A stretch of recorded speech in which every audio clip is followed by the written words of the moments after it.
Progress.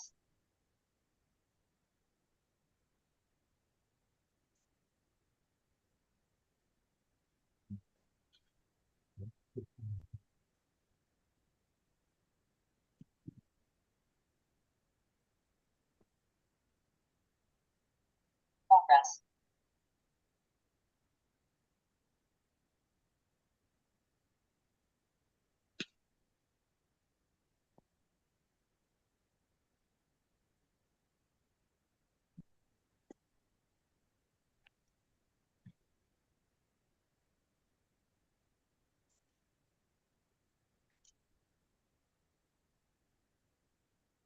Mataji screen ಕಾಣ್ತಿದ್ದಲ್ಲ ಮಾತಾಜಿ? ಈಗ ಬಂತು ಸ್ಕ್ರೀನ್. ಹರೇ ಕೃಷ್ಣ ಮಾತಾಜಿ. ಹರೇ ಕೃಷ್ಣ ಮಾತಾಜಿ. ಒಂದ್ ಹರೇ ನಿಮಿಷ Krishna. Mataji. 135 page number.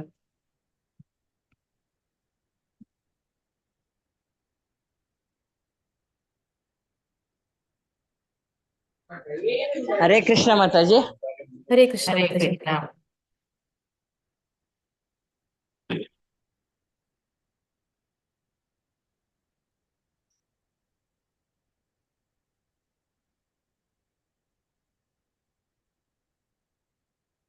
Manjula Mataji ready ಆಗಿ ಇಲ್ಲವಾ?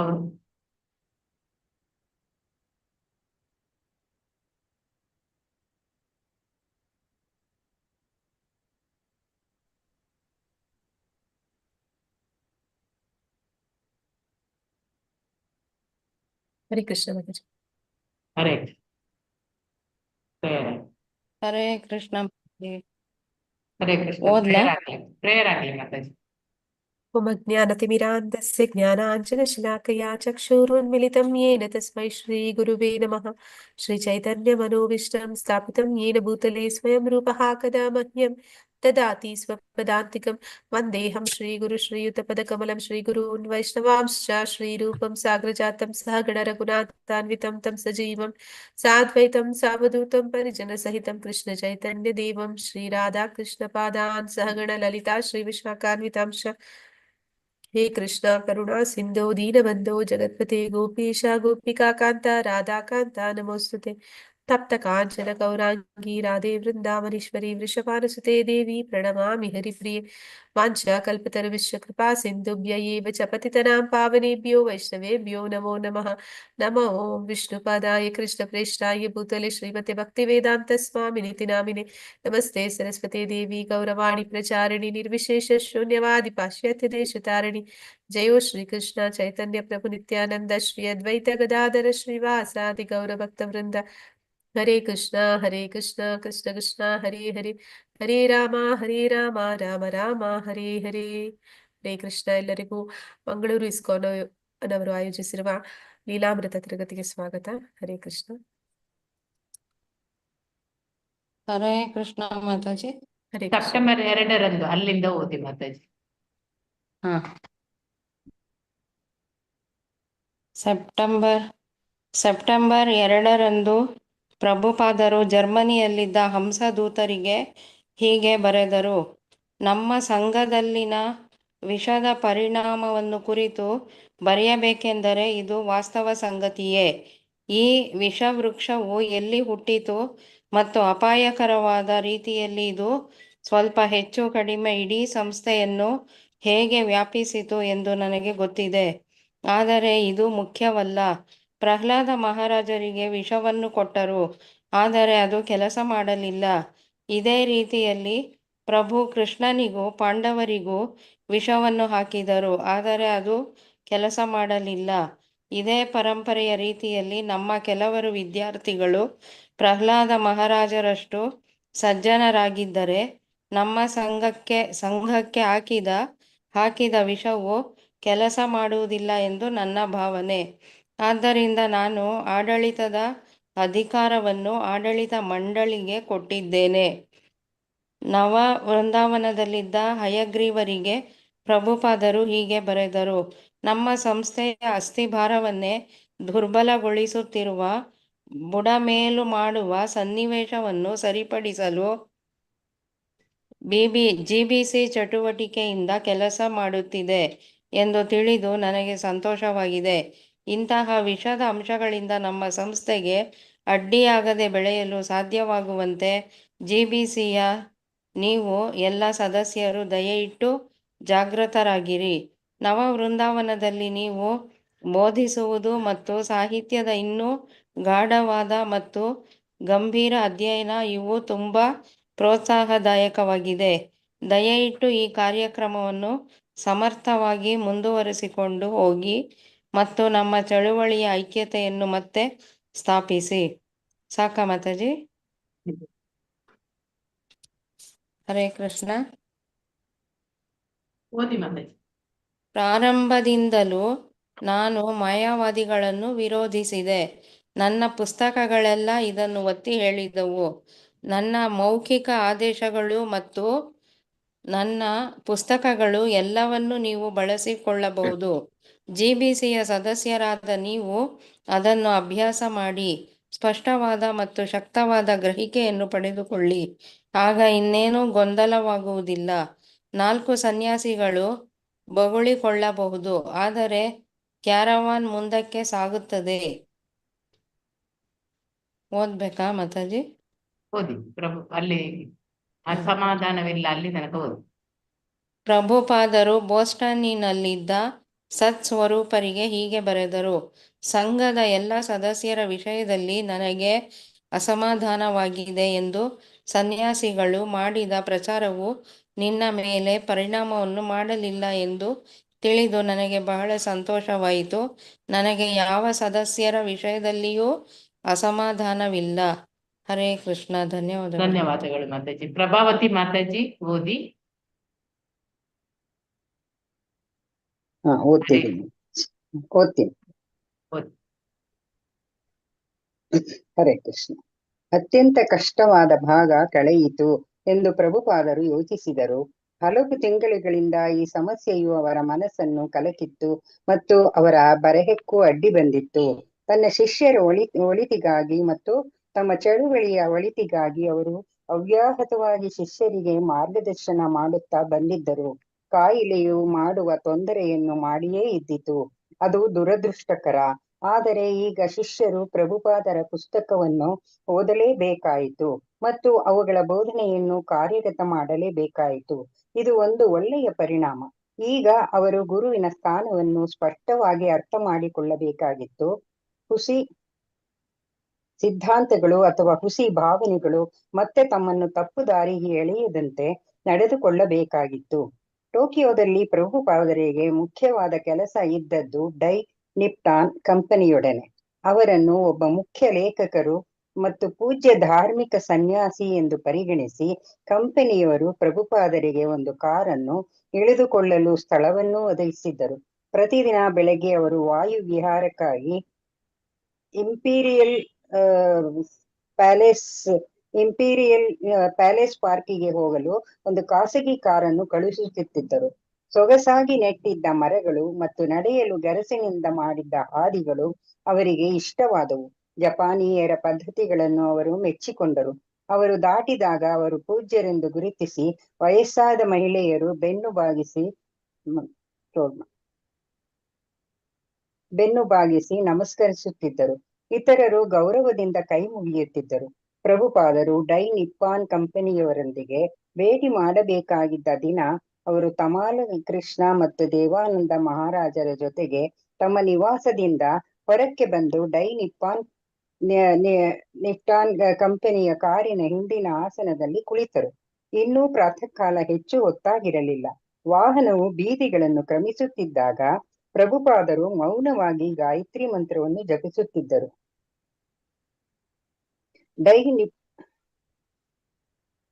ಡೈ ನಿಪ್ಪಾನ್ ಒಬ್ಬ ಕಿರಿಯ ಕಾರ್ಯನಿರ್ವಾಹಕ ಅಧಿಕಾರಿಯು ಪ್ರಭುಪಾದರನ್ನು ಅವರ ಇಬ್ಬರ ಶಿಷ್ಯರನ್ನು ಎಲಿವೇಟರ್ನಲ್ಲಿ ಕರೆದುಕೊಂಡು ಹೋಗಿ ವಿಶಾಲವಾದ ಕೊಠಡಿಯೊಂದಕ್ಕೆ ಕರೆದೊಯ್ದರು. ಅಲ್ಲಿ ಒಂದು ಉದ್ದವಾದ ಸಭಾ ಮೇಜು ಇದ್ದಿತು.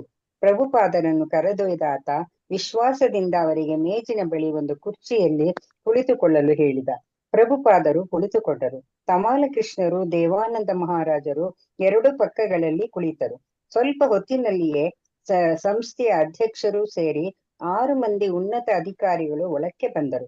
ಅವರಲ್ಲಿ ಪ್ರತಿಯೊಬ್ಬನು ತನ್ನ ಕುರ್ಚಿಯ ಹಿಂದೆ ನಿಂತುಕೊಂಡ ಅಧ್ಯಕ್ಷರಿಂದ ಪ್ರಾರಂಭಿಸಿ ಒಬ್ಬೊಬ್ಬನೂ ಸ್ವಲ್ಪ ಬೆನ್ನು ಬಾಗಿಸಿ ನಮಸ್ಕರಿಸಿ ತನ್ನ ಹೆಸರಿನ ಕಾರ್ಡನ್ನು ನೀಡಿದ. ಪ್ರಭುಪಾದರನ್ನು ಯುವರ್ ಡಿವೈನ್ ಗ್ರೇಸ್ ಎಂದು ಸಂಬೋಧಿಸಿ ಅವರು ತಮ್ಮನ್ನು ಪರಿಚಯ ಮಾಡಿಕೊಂಡರು, ತಮ್ಮ ಹುದ್ದೆಗಳನ್ನು ಹೇಳಿದರು. ಅನಂತರ ತಮ್ಮ ಆಸನಗಳಲ್ಲಿ ಕುಳಿತರು. ಅಧ್ಯಕ್ಷನು ಮಾತನ್ನು ಪ್ರಾರಂಭಿಸಿದ. ತಾವು ಇಲ್ಲಿಗೆ ಬಂದಿರುವುದು ನಮಗೆ ಬಹುದೊಡ್ಡ ಗೌರವ. ತಾವು ಬಹುದೊಡ್ಡ ಧಾರ್ಮಿಕ ಬರಹಗಾರರು. ತಮ್ಮ ಪುಸ್ತಕಗಳನ್ನು ಪ್ರಕಟಿಸುವುದು ನಮಗೊಂದು ದೊಡ್ಡ ಸುಯೋಗ. ಅಧ್ಯಕ್ಷನು ಸ್ವಲ್ಪ ಮಾತನಾಡಿದ ನಂತರ ಟೀಯನ್ನು ಕೊಟ್ಟರು. ಪ್ರಭುಪಾದರು ಬಿಸಿ ಹಾಲು ಬೇಕೆಂದು ಹೇಳಿದರು. ಮಾತುಕತೆ ಅನೌಪಚಾರಿಕವಾಗಿತ್ತು. ಪ್ರಭುಪಾದರು ತಮ್ಮ ಮಹತ್ಕಾರ್ಯದ ಹಿರಿಮೆಯನ್ನು ಮತ್ತು ಕೃಷ್ಣ ಪ್ರಜ್ಞೆಯ ಸಾಹಿತ್ಯವನ್ನು ಕುರಿತು ಮಾತನಾಡಿದರು. ಆದರೆ ಯಾರೂ ವ್ಯವಹಾರವನ್ನು ಕುರಿತು ಮಾತನಾಡಲಿಲ್ಲ. ಡೈ ನಿಪ್ಪಾನ್ ಅಧಿಕಾರಿಗಳು ಸ್ವಲ್ಪ ಹೊತ್ತಾದ ಮೇಲೆ ತಾವು ಹೋಗಲು ಅನುಮತಿ ಬೇಡಿದರು. ಅವರೆಲ್ಲ ಮತ್ತೆ ಮರುದಿನ ಬೆಳಗ್ಗೆ ಸೇರಲಿದ್ದರು. ಪ್ರಭುಪಾದರು ಮತ್ತೆ ತಮ್ಮ ಶಿಷ್ಯರೊಡನೆ ಮತ್ತು ತಮ್ಮ ಜೊತೆಗೆ ಬಂದಿದ್ದ ಕಿರಿಯ ಅಧಿಕಾರಿಗಳೊಡನೆ ಕೊಠಡಿಯಲ್ಲಿದ್ದಾಗ ತರುಣ ಜಪಾನಿ ಯುವಕನನ್ನು ಬದುಕಿನಲ್ಲಿ ನಿನ್ನ ಗುರಿ ಏನು ಎಂದು ಕೇಳಿದರು. ಅದಕ್ಕೆ ಉತ್ತರವಾಗಿ ಆತನು ಪ್ರಭುಪಾದರ ಮುಂದೆ ಮೇಜಿನ ಮೇಲೆ ಹರಡಿಕೊಂಡಿದ್ದ ಅಧಿಕಾರಿಗಳ ಕಾರ್ಡುಗಳನ್ನು ಒಟ್ಟಿಗೆ ಸೇರಿಸಿ ಪೇರಿಸಿದ. ಎಲ್ಲಕ್ಕಿಂತ ಮೇಲೆ ಅಧ್ಯಕ್ಷನ ಕಾರ್ಡು, ಅನಂತರ ಮೊದಲನೆಯ ಉಪಾಧ್ಯಕ್ಷನ ಕಾರ್ಡು, ಹೀಗೆ ಕ್ರಮವಾಗಿ ಜೋಡಿಸಿ ಎಲ್ಲದಕ್ಕಿಂತ ಕೆಳಗೆ ತನ್ನ ಕಾರ್ಡನ್ನು ಇಟ್ಟ. ಅನಂತರ ನಾಟಕೀಯವಾಗಿ ಆ ಗುಡ್ಡೆಯ ಕೆಳಗಿನಿಂದ ತನ್ನ ಕಾರ್ಡನ್ನು ತೆಗೆದು ಎಲ್ಲದಕ್ಕಿಂತ ಮೇಲೆ ಇಟ್ಟ. ಇದು ಪ್ರಭುಪಾದರ ಪ್ರಶ್ನೆಗೆ ಕಣ್ಣಿಗೆ ಕಟ್ಟುವಂತಹ ಉತ್ತರ. ಹರೇ ಕೃಷ್ಣ ಮಾತಾಜಿ, ಧನ್ಯವಾದಗಳು ಮಾತಾಜಿ. ರತ್ನ ಮಾತಾಜಿ ಸಿಗ್ನಲ್ ಇದೆಯಾ? ಮಾತಾಜಿ ಎಕ್ಸ್ಪ್ಲೈನ್ ಮಾಡ್ಬಿಡ್ಲ ಮಾತಾಜಿ ಅಲ್ಲಿವರೆಗೂ? ಇನ್ನು 1.5 ಪೇಜ್ ಇರುದು ಮಾತಾಜಿ, ಅದು ಮುಗೀತದೆ ಆಗ. ಮಾತಾಜಿ ಓದಿ. ಪ್ರಭುಪಾದರು ಮುಗಳನೆಗೆ ನಕ್ಕರು. ಕಂಪನಿಯ ಅಧ್ಯಕ್ಷನಾಗುವುದೆಂದರೆ ಅದು ಅಲ್ಪಕಾಲದ್ದು. ಲೌಕಿಕ ಬದುಕೆಲ್ಲ ಅಲ್ಪಕಾಲದ್ದೇ. ಭಗವದ್ಗೀತೆಯನ್ನು ಆಧಾರ ಮಾಡಿಕೊಂಡು ಅವರು ದೇಹವೇ ಅಶಾಶ್ವತ, ಆತ್ಮವು ಶಾಶ್ವತ ಎಂದು ವಿವರಿಸಿದರು. ಜನರು ಯಾವ ವೈಶಿಷ್ಟ್ಯಗಳಿಗಾಗಿ ಮತ್ತು ಸ್ಥಾನಗಳಿಗಾಗಿ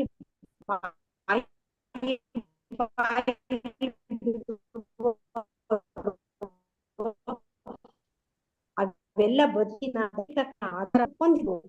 ತಾತ್ಕಾಲಿಕವಾದ ಇಹ ಪ್ರಪಂಚದಲ್ಲಿ ತಾತ್ಕಾಲಿಕವಾದ ಸಂಸ್ಥೆಯ ತಾತ್ಕಾಲಿಕ ಅಧ್ಯಕ್ಷನಾಗುವುದೇ ಬದುಕಿನ ಗುರಿಯಾಗಿರಬಾರದು. ದೇವೋತ್ತಮ ಪರಮಪುರುಷನೊಂದಿಗೆ ಅಮರವಾದ ಆತ್ಮದ ಸಂಬಂಧವನ್ನು ಸಾಕ್ಷಾತ್ಕರಿಸಿಕೊಂಡು ಅಮರವಾದ ಬದುಕನ್ನು ಗಳಿಸುವುದು ಗುರಿಯಾಗಬೇಕು. ಪ್ರಭುಪಾದರು ಸುಮಾರು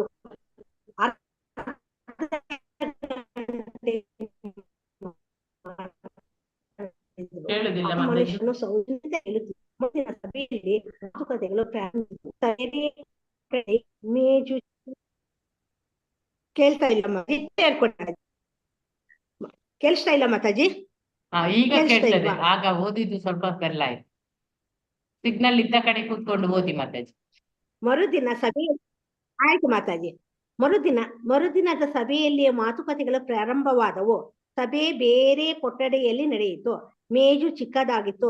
ಡೈ ನಿಪಾನಿನ 3 ಅಂತಾರಾಷ್ಟ್ರೀಯ ಮಾರಾಟದ ಪ್ರತಿನಿಧಿಗಳು ಪ್ರಭುಪಾದರು ಎದುರಿಗೆ ಕುಳಿತರು. ಪ್ರಭುಪಾದರು ತಮ್ಮ ಬಯಸಿದ ಬೆಲೆಯನ್ನು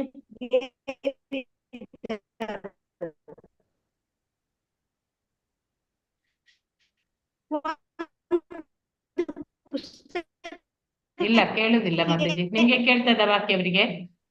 ಇಲ್ಲ ಮಾತಾಜಿ, ತುಂಬಾ ಡಿಸ್ಟರ್ಬೆನ್ಸ್ ಇದೆ, ನನ್ಗೆ ಗೊತ್ತಾಗ್ತಾ ಇಲ್ಲ ಅಲ್ಲಿ ಇದೆ ಅಂತ ಈಗ. ಓದೋದು ಗೊತ್ತಾಗುದಿಲ್ಲ ಮಾತಾಜಿ. ಸ್ಟಾಪ್ ಮಾಡಿ. ರೋಹಿಣಿ ಮಾತಾಜಿ ಓದಿ. Hare Krishna Mataji. Your divine grace ಮಾರಾಟಗಾರರಲ್ಲಿ ಒಬ್ಬನು ಹೇಳಿದ, ಈ ಬೆಲೆಯನ್ನು ಕೊಡಲು ನಮಗೆ ಸಾಧ್ಯವೇ ಇಲ್ಲ, ನಮಗೆ ವಿಪರೀತ ನಷ್ಟವಾಗುತ್ತದೆ, ಅದು ನಮಗೆ ಅವರು ಕಾಗದ ಓದ್ಲೆ ಮಾತಾಜಿ.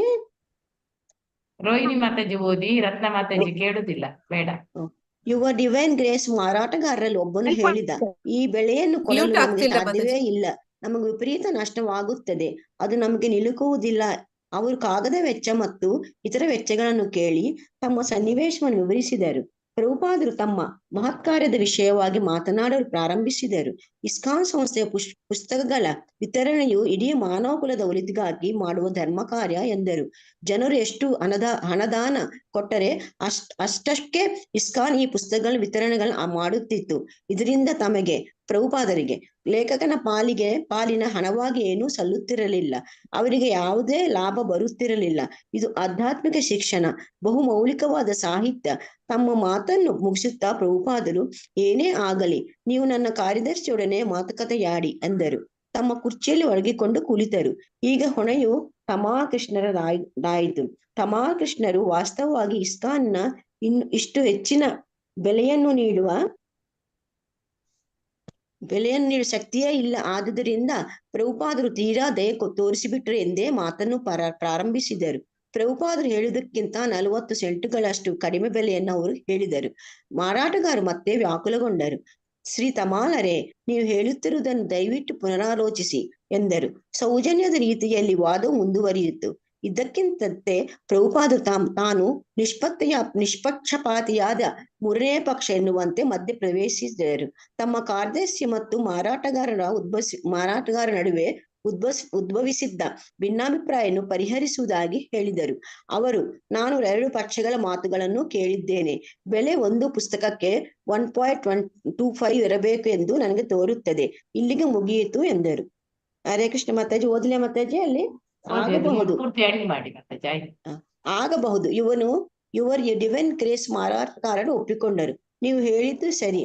ಇನ್ನಷ್ಟು ಮಾತುಕತೆಗಳ ಅನಂತರ ಪ್ರಭುಪಾದರು Krishna the supreme personality of Godhead ನ ಮೊದಲನೇ ಸಂಪುಟ ಪುನರ್ಮುದ್ರಣೆ, 2ನೇ ಸಂಪುಟದ ಮೊದಲನೇ ಮುದ್ರಣೆ, ಬ್ಯಾಕ್ ಟು ಗಾಡ್ ಹೆಡ್ ನ 2 ಸಂಚಿಕೆಗಳು, ಅದೇ ಪುಸ್ತಕದ ಹಿಂದಿ ಆವೃತ್ತಿ ಮತ್ತು ಈಶೋಪನಿಷತ್ ಎನ್ನುವ ಹೊಸ ಪುಸ್ತಕ, ಇವೆಲ್ಲ ಸೇರಿದಂತೆ ಒಂದು ಒಪ್ಪಂದಕ್ಕೆ ಸಮ್ಮತಿಸಿದರು. ಇಸ್ಕಾನ್ 5,000 ಮಾತ್ರ ನಗದಾಗಿ ಕೊಡಬೇಕಿತ್ತು. ಡೈನಿಪ್ಟಾನ್ ಅಷ್ಟಕ್ಕೂ ಸಾಲ ತೀರಿಸುವ ಭರವಸೆ ಮೇಲೆ ತಲುಪಿಸಲು ಒಪ್ಪಿತು. ಡೈನಿಪ್ಟಾನ್ ನಿರ್ವಾಹಕ ಅಧಿಕಾರಿಗಳಿಗಾಗಿ ಪ್ರಭುಪಾದರು ತಾವು ಇಳಿದುಕೊಂಡ ಸ್ಥಳದಲ್ಲಿ ಒಂದು ಔತಣವನ್ನು ಏರ್ಪಡಿಸಿದರು. ಅತಿಥಿಗಳಿಗೆ ಸಮೋಸ ಮತ್ತು ಪಕೋಡಗಳು ತುಂಬಾ ಇಷ್ಟವಾದವು. ಅವರು ಪ್ರಭುಪಾದರಿಗೆ ಒಂದು ಕೈಗಡಿಯಾರವನ್ನು ಉಡುಗೊರೆಯಾಗಿ ಕೊಟ್ಟರು ಮತ್ತು ಅವರು ಟೋಕಿಯೋದಲ್ಲಿದ್ದಷ್ಟು ಕೆಲವು ಸೌಕರ್ಯಗಳನ್ನು ಏರ್ಪಡಿಸಿಕೊಟ್ಟರು. ಬ್ರೂಸ್ ಎನ್ನುವ ಕೆನಡಾದಲ್ಲಿ ಹುಟ್ಟಿದ ಜಪಾನಿ ಹುಡುಗ ಪರಿಚಯವು ಪ್ರಭುಪಾದರಿಗಾಯಿತು. ಅವನಿಗೆ ಕೃಷ್ಣ ಪ್ರಜ್ಞೆಯಲ್ಲಿ ಗಂಭೀರವಾದ ಆಸಕ್ತಿ. ಪ್ರಭುಪಾದರು ಭಾರತಕ್ಕೆ ಬಂದು ತಮ್ಮೊಡನೆ ಸೇರಿಕೊಳ್ಳುವಂತೆ ಅವನನ್ನು ಆಹ್ವಾನಿಸಿದರು. ಅವನು ಉತ್ಸಾಹದಿಂದ ಒಪ್ಪಿಕೊಂಡ. ಹರೇ ಕೃಷ್ಣ ಮಾತಾಜಿ.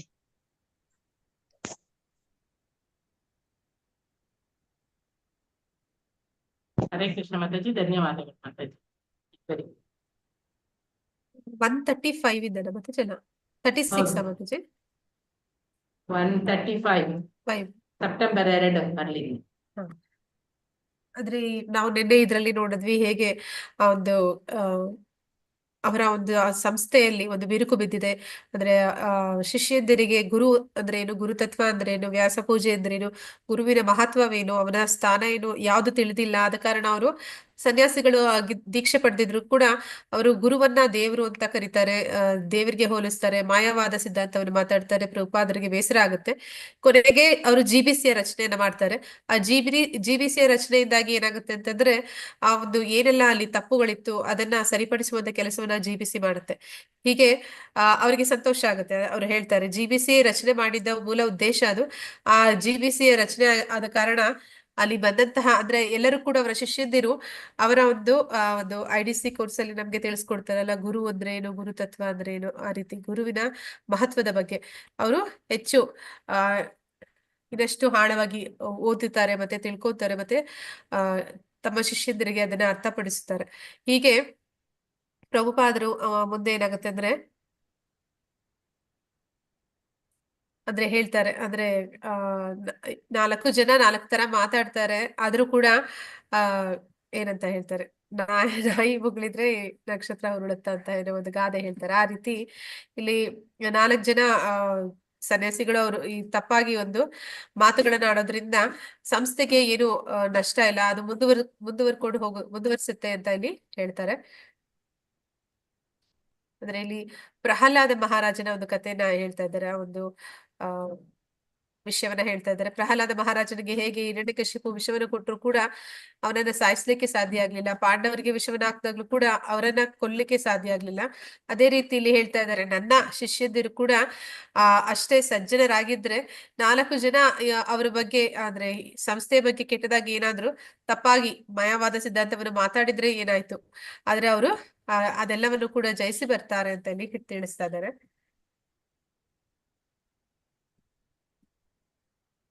ವೃಂದಾವನದಲ್ಲಿ ಹಯಗ್ರೀವ ಅಂದ್ರೆ ನವವೃಂದಾವನದಲ್ಲಿ ಅಲ್ಲಿ ಅವರು ಬಿಟ್ಟು ಬಂದಂತಹ ಜಾಗ, ಅಲ್ಲಿ ಹಯಗ್ರೀವರಿಗೆ ಅವರು ಪತ್ರ ಬರೆದಿದ್ದಾರೆ. ಆ ಪತ್ರದಲ್ಲಿ ಏನಂತ ಹೇಳ್ತಾ ಇದ್ದಾರೆ ಅಂತ ನೋಡ್ಬೇಕಂದ್ರೆ,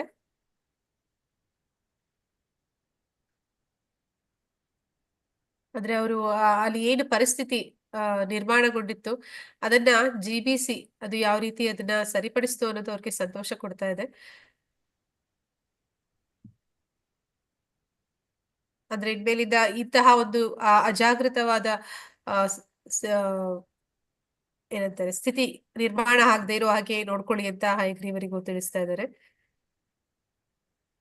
ಮತ್ತೆ ಇಲ್ಲಿ ಶಿಷ್ಯರಿದ್ದರಿಗೆ ಒಂದು ಮಾಯಾವಾದ ಸಿದ್ಧಾಂತವನ್ನು ಅವರು ಪ್ರತಿ ಸತಿ ಪ್ರಭುಪಾದರು ಅವರು ಅಲ್ಲಗೆಳಿತಾರೆ ಮತ್ತೆ ಅದನ್ನ ವಾದ ಮಾಡ್ತಾರೆ.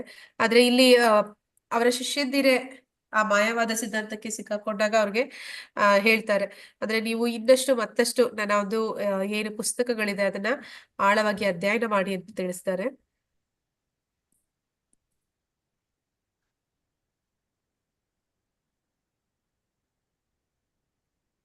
ನಂತರ ಅವರು ಸತ್ಸ್ವರೂಪ ದಾಸರಿಗೆ ಒಂದು ಪತ್ರವನ್ನು ಬರೀತಾ ಇದ್ದಾರೆ. ಅದರಲ್ಲಿ ಏನ್ ಹೇಳ್ತಾ ಇದ್ದಾರೆ ಅಂದ್ರೆ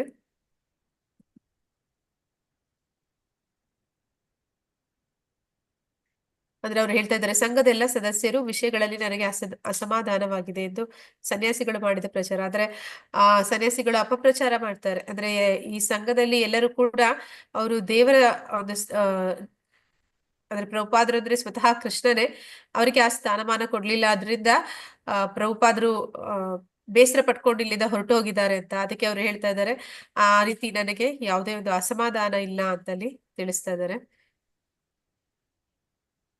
ಅಂದ್ರೆ ಈ GBCಯ ರಚನೆಯಿಂದ ಅಲ್ಲಿ ಏನು ಒಂದು ದೊಡ್ಡ ಸಮಸ್ಯೆ ಬಂದಿತ್ತು ಅದು ಅಲ್ಲಿ ಕೊನೆಗಾಣ್ತು ಅಂತ ಇಲ್ಲಿ ಸಮಾಧಾನ ಪಡ್ಕೊಳ್ತಾ ಇದ್ದಾರೆ.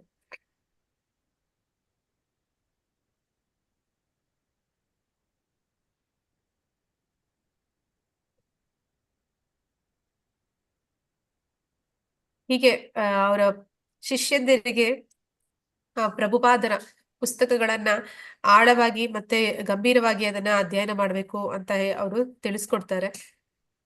ನಂತರ ಅವರು ಟೋಕಿಯೋಗೆ ಬಂದ ಮೂಲ ಉದ್ದೇಶದ ಬಗ್ಗೆ ಇಲ್ಲಿ ಹೇಳ್ತಾ ಇದ್ದಾರೆ. ಟೋಕಿಯೋಗೆ ಅವರು ಹೋಗಿದ್ದ ಮೂಲ ಉದ್ದೇಶ ಏನಂದ್ರೆ ಡೈನಿಪಾನ್ ಕಂಪನಿ ಅನ್ನುವಂತಹ ಒಂದು ಪ್ರಿಂಟಿಂಗ್ ಕಂಪನಿ, ಆ ಒಂದು ಕಂಪನಿಯ ಜೊತೆ ಅವರ ಒಂದು ವ್ಯವಹಾರ ನಡೆಸೋದಿತ್ತು. ಅಂದ್ರೆ ಈ ಪುಸ್ತಕಗಳ ಮುದ್ರಣ ಮಾಡಿಸೋದಕ್ಕೆ ಹೋಗಿದ್ದು. ಅಲ್ಲಿ ಹೋಗಿದ್ದಾಗ ಏನಾಗುತ್ತೆ ಅಂತಂದ್ರೆ ಇವರು ಪೂಜ್ಯರು ಅಂತ ಹೇಳಿ ಆ ಡೈನಿಪಾನ್ ಕಂಪನಿಯವರು ಏನ್ ಮಾಡ್ತಾರೆ ಅಂದ್ರೆ ಇವರಿಗೆ ಒಂದು ಕಾರನ್ನ ಕೊಡ್ತಾರೆ ಕಂಪನಿಯಿಂದ. ನಂತರ ಅವರಿಗೆ ಒಂದು ಇರ್ಲಿಕ್ಕೆ ಒಂದು ಜಾಗವನ್ನ ಅಂದ್ರೆ ಒಂದು ಸ್ಥಳವನ್ನ ಒದಗಿಸ್ತಾರೆ. ನಂತರ ಅವರು ದಿನ ಬೆಳಗ್ಗೆ ವಾಕಿಂಗ್ ಹೋಗ್ತಾರೆ ಪ್ರಭುಪಾದರು. ಅದಕ್ಕಾಗಿ ಅವರಿಗೆ ಒಂದು ಖಾಸಗಿ ಕಾರನ್ನು ಕೂಡ ಕಳಿಸ್ತಾರೆ.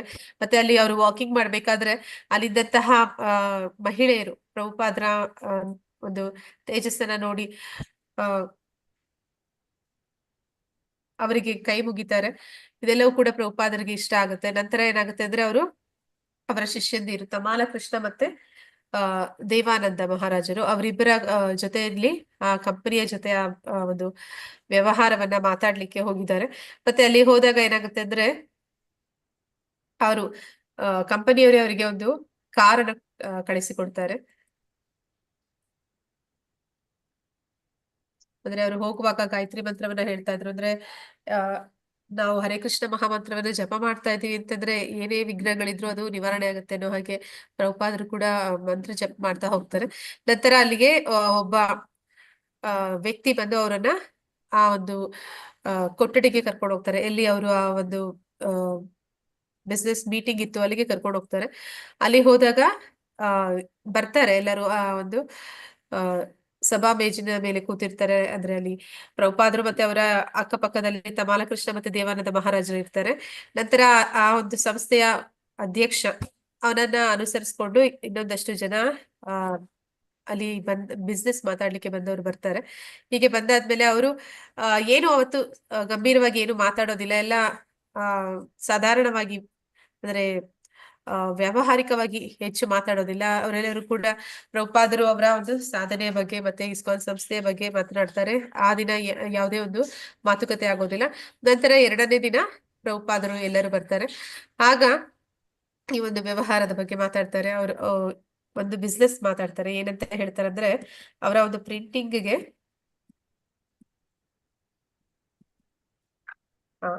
$1.35 ಒಂದು ಪುಸ್ತಕಕ್ಕೆ ಅಂತ ಹೇಳ್ತಾರೆ, ಪ್ರಿಂಟ್ ಮಾಡೋದಕ್ಕೆ. ಅದನ್ನ ಪ್ರಭುಪಾದರು ಹೇಳಿದಾಗ ಇಲ್ಲಿ ನಾವು ಪ್ರಭುಪಾದರ ಒಂದು ವ್ಯವಸಾಯಾತ್ಮಿಕ ಬುದ್ಧಿ ಅಂತ ಹೇಳ್ತಾರೆ. ಅಂದ್ರೆ ಕೃಷ್ಣ ಪ್ರಜ್ಞೆಯಲ್ಲಿ ಬುದ್ಧಿವಂತಿಕೆ ಯಾವ ರೀತಿ ಕೆಲಸ ಮಾಡುತ್ತೆ ಅಂತ ಅಲ್ಲಿ ಅವರು ಅದಕ್ಕೆ ಒಪ್ಕೊಳ್ಳೋದಿಲ್ಲ. ಅವ್ರು ಏನೇನ್ ಹೇಳ್ತಾರೆ ಅಂದ್ರೆ ಪ್ರಿಂಟಿಂಗ್ಗೆ ಮತ್ತೆ ಪೇಪರ್ಗೆ ಏನ್ ಖರ್ಚಾಗುತ್ತೆ ಅದು ಕೂಡ ನಮ್ಗೆ ಅದರಿಂದ ಸಿಗೋದಿಲ್ಲ ಅಂತ ಹೇಳ್ತಾರೆ. ಆದ್ರೆ ಪ್ರಭುಪಾದರು ಹೇಳ್ತಾರೆ, ನಾನು ಇದನ್ನ ಒಂದು ಬಿಸ್ನೆಸ್ ಅಂತ ಮಾಡಿದ್ದಲ್ಲ, ಇದನ್ನ ನಾನು ಇಡೀ ಸಮಾಜಕ್ಕೆ ಅಂದ್ರೆ ಇಡೀ ಆ ಪ್ರಪಂಚದಲ್ಲಿ ಎಲ್ಲಾ ಜೀವಿ ಅಂದ್ರೆ ಮನುಷ್ಯರಿಗೂ ಕೂಡ ಅದರಿಂದ ಒಂದು ಉತ್ತಮ ಪ್ರಯೋಜನ ಸಿಗ್ಬೇಕು ಅನ್ನೋದಕ್ಕೋಸ್ಕರನೇ ಮಾಡಿದ್ದು. ಇದನ್ನ ನಾನು ಯಾವುದೇ ಹಣ ಪಡ್ಕೊಂಡಿರನೆ ಅವ್ರಿಗೆ ನೀಡೋದಕ್ಕೆ ಸಿದ್ಧನಿದ್ದೀನಿ ಅಂತ ಎಲ್ಲ ಹೇಳ್ತಾರೆ. ಆಗ ಪ್ರಭುಪಾದರು ಹೇಳ್ತಾ ಇದ್ರು, ಅವರು ಇನ್ನಷ್ಟು ಮತ್ತಷ್ಟು ಕೇಳ್ತಿರ್ತಾರೆ. ಆಗ ಏನ್ ಮಾಡ್ತಾರೆ ಅಂದ್ರೆ ಅವರು, ಸರಿ ಈಗ ನೀವು ನನ್ನ ಒಂದು ರೆಪ್ರೆಸೆಂಟೇಟಿವ್ ತಮಾಲಕೃಷ್ಣ ಅವ್ರ ಜೊತೆ ಮಾತಾಡಿ ಅಂತ ಹೇಳ್ತಾರೆ. ತಮಾಲಕೃಷ್ಣ ಮತ್ತೆ ಅವರು ಅಧ್ಯಕ್ಷರು, ಆ ಒಂದು ಡೈನಿ ಪಾನ್ ಕಂಪನಿ ಅಧ್ಯಕ್ಷರು, ಅವರ ಜೊತೆ ಒಂದು ಮಾತುಕತೆ ನಡೀತಿರ್ಬೇಕಾದ್ರೆ ತಮಾಲಕೃಷ್ಣರು ಇನ್ನ ಯಾವ ರೀತಿ ಹೇಳ್ತಾರೆ ಅಂತಂದ್ರೆ, ನಮ್ಮ ಪ್ರಭುಪಾದರು ಅವರು ಉದಾರ ಮನಸ್ಸವರು $1.35 ಹೇಳಿದ್ದಾರೆ, ಅದು ವಾಸ್ತವದಲ್ಲಿ ಅಷ್ಟೊಂದು ಆಗೋದಿಲ್ಲ, ಇನ್ನು ಅದಕ್ಕಿಂತ ಕಡಿಮೆ ಹೇಳ್ಬೇಕಿತ್ತು ಅಂತ ಹೇಳ್ತಾರೆ. ಆಗ ಇಬ್ಬರ ಮತ್ತೆ ಆರ್ಗ್ಯುಮೆಂಟ್ ನಡೀತಿರ್ಬೇಕಾದ್ರೆ ಪ್ರಭುಪಾದರು ಏನಂತಾರೆ, ಮೀಡಿಯೇಟರ್ ಅಂತ ಹೇಳ್ತಾರೆ. ಆ ರೀತಿ ಅವರು ಮಧ್ಯ ಪ್ರವೇಶಿಸಿ ಹೇಳ್ತಾರೆ, ಸರಿ ನಾನು ಆಗಿಂದ ನಿಮ್ಮ ಒಂದು ಆರ್ಗ್ಯುಮೆಂಟ್ ನ ಕೇಳ್ತಾ ಇದ್ದೀನಿ, ನಾನು ಹೇಳ್ತೀನಿ, ಕೊನೆಯಲ್ಲಿ ಇದಕ್ಕೆ 1.25ಗೆ ಒಪ್ಕೊಳ್ಳಿ ಅಂತ. ಆಗ ಅಲ್ಲಿಗೆ ಎಲ್ಲರೂ ಒಪ್ಕೊಳ್ತಾರೆ. ಅಲ್ಲಿಗೆ ಮುಗಿಯುತ್ತೆ, ಒಂದು ವ್ಯವಹಾರ ಕುದುರುತ್ತೆ. ನಂತರ ಏನಾಗುತ್ತೆ ಅಂತಂದ್ರೆ ಅಲ್ಲಿ ಒಬ್ಬ ವ್ಯಕ್ತಿ ಅವನು ಕರ್ಕೊಂಡ್ ಬಂದಿರ್ತಾರೆ ಪ್ರಭುಪಾದರನ್ನ. ಆ ವ್ಯಕ್ತಿ ಅಲ್ಲಿ ಮೇಜಿನ ಮೇಲಿದ್ದ ಎಲ್ಲವನ್ನು ಕೂಡ ಸರಿ ಎತ್ತುತ್ತಾ ಇರ್ತಾನೆ. ಅವಾಗ ಅಲ್ಲಿ ಕಾರ್ಡ್ಸ್ ಕೊಟ್ಟಿರ್ತಾರೆ. ಅಂದ್ರೆ ಅಲ್ಲಿ ಅಧ್ಯಕ್ಷರು, ಉಪಾಧ್ಯಕ್ಷರು ಮತ್ತೆ ಬೇರೆ ಅವರ ಡೆಸಿಗ್ನೇಷನ್ ಅವ್ರ ಪ್ರಕಾರ ಅವರು ಒಂದೊಂದು ಕಾರ್ಡ್ ಅನ್ನ ಪ್ರಭುಪಾದರಿಗೆ ಕೊಟ್ಟು ಅವ್ರಿಗೆ ತಲೆಬಾಗಿ ಅವ್ರ ಹತ್ರ ಮಾತಾಡಿರ್ತಾರೆ. ಅವರ ಕಾರ್ಡ್ಗಳೆಲ್ಲ ಅಲ್ಲಿರುತ್ತೆ. ಅವುಗಳನ್ನ ಅವನು ಸರಿಪಡಿಸ್ತಿರ್ತಾನೆ. ಆಗ ಅವನನ್ನ ಕೇಳ್ತಾರೆ, ನೀನು ಜೀವನದಲ್ಲಿ ಏನಾಗ್ಬೇಕು ಅಂತಿದ್ಯಾ ಅಂತಂದ್ರೆ, ಅವನು ಏನು ಮಾತಾಡದಿರ ಒಂದು ನಾಟಕೀಯವಾಗಿ ಅವ್ರಿಗೆ ಪ್ರಭುಪಾದರಿಗೆ ಮಾಡಿ ತೋರಿಸ್ತಾನೆ. ಅಂದ್ರೆ ಅಲ್ಲಿದ್ದಂತಹ ಎಲ್ಲ ಕಾರ್ಡ್ಗಳನ್ನು ಅವರ ಡೆಸಿಗ್ನೇಷನ್ ಪ್ರಕಾರ ಅವನು ಇಡ್ತಾನೆ. ಅದರಲ್ಲಿ ಅವನದು ಕೊನೆಯ ಡೆಸಿಗ್ನೇಷನ್, ಅಂದ್ರೆ ಅವನ ಒಂದು ಸ್ಥಾನ ಅನ್ನುವಂಥದ್ದು ಕೊನೆಯಲ್ಲಿದೆ. ಆದ್ರೆ ಅವನಿಗೆ ಅಲ್ಲಿಂದ ಅಧ್ಯಕ್ಷನ ಸ್ಥಾನಕ್ಕೆ ಬರಬೇಕು ಅಂತ ಹೇಳಿ ಆ ಕಾರ್ಡನ್ನ ಮುಂದೆ ಇಟ್ಟು ತೋರಿಸ್ತಾನೆ. ಅದಕ್ಕೆ ಪ್ರಭುಪಾದರು ಹೇಳ್ತಾರೆ, ಅಂದ್ರೆ ಈ ಭೌತಿಕ ಜಗತ್ತು ಅದೆಷ್ಟೋ ಅಶಾಶ್ವತ, ಮತ್ತೆ ಇಲ್ಲಿರುವಂತಹ ಪ್ರತಿಯೊಂದು ಕೂಡ ಯಾವತ್ತು ಶಾಶ್ವತವಾದದ್ದು ಅಲ್ಲ ಅನ್ನೋದನ್ನ ಅವರಿಗೆ ತಿಳಿ ಹೇಳ್ತಾರೆ. ಅಂದ್ರೆ ಈ ಒಂದು ಆಧ್ಯಾತ್ಮಿಕ ಜಗತ್ತು ಅದು ಶಾಶ್ವತವಾದದ್ದು. ಅಂದ್ರೆ ಭೌತಿಕ ಜಗತ್ತಿನಲ್ಲಿ ನಾವು ಏನೇ ಒಂದು ಸ್ಥಾನಮಾನಗಳನ್ನ ಪಡ್ಕೊಂಡ್ರು ಕೂಡ ಅದೆಲ್ಲವರು ಕೂಡ ಒಂದು ದಿನ ಕಳ್ಕೊಳ್ಬೇಕಾಗಿ ಬರುತ್ತೆ. ಆ ವಿಷಯಗಳನ್ನ ಹೇಳ್ತಾರೆ. ಕೊನೆಗೆ ಅವರಿಗೆ ಒಬ್ಬ ಶಿಷ್ಯ ಸಿಗ್ತಾನೆ ಜಪಾನಿನಲ್ಲಿ. ಮತ್ತೆ ಅವನನ್ನ ಭಾರತಕ್ಕೆ ಬಂದು ಇಸ್ಕಾನ್ ಸಂಸ್ಥೆಗೆ ಸೇರಿಕೊಳ್ಳೋದಕ್ಕೆ ಆಹ್ವಾನ ಕೊಡ್ತಾರೆ. ಅಂದ್ರೆ ಇಲ್ಲಿ ಕೊನೆಗೆ ಆ ವ್ಯವಹಾರ ಕುದುರಿದ ಮೇಲೆ ಏನು ಒಂದು ಕೊನೆಗೆ ಹೇಳ್ತಾರೆ ಅಂದ್ರೆ 5,000 ಮಾತ್ರ ನಗದಾಗಿ ಕೊಡಬೇಕು ಅಂತ ಇಲ್ಲಿ ಹೇಳ್ತಾ ಇದ್ದಾರೆ. ಮತ್ತೆ ಅಷ್ಟನ್ನು ಸಾಲ ತೀರಿಸುವ ಭರವಸೆ ಮೇಲೆ ತಲುಪಿಸಲು ಒಪ್ಪಿತು. ಅಂದ್ರೆ ಅವರು ಅಷ್ಟು ಹಣ ಕೊಡ್ತಾರೆ ಅಂದ್ರೆ ಅದಕ್ಕಾಗಿ ಪ್ರಿಂಟ್ ಮಾಡ್ತೀವಿ ಅಂತ ಹೇಳಿ ಅಲ್ಲಿಗೆ ಒಂದು ವ್ಯವಹಾರ ಮುಗಿಯುತ್ತೆ. ಹರಿ ಕೃಷ್ಣ ಮಾತಾಜಿ. ಇನ್ನ ಒಂದು ಆಗ್ತೀನಿ ಮಾತಾಜಿ.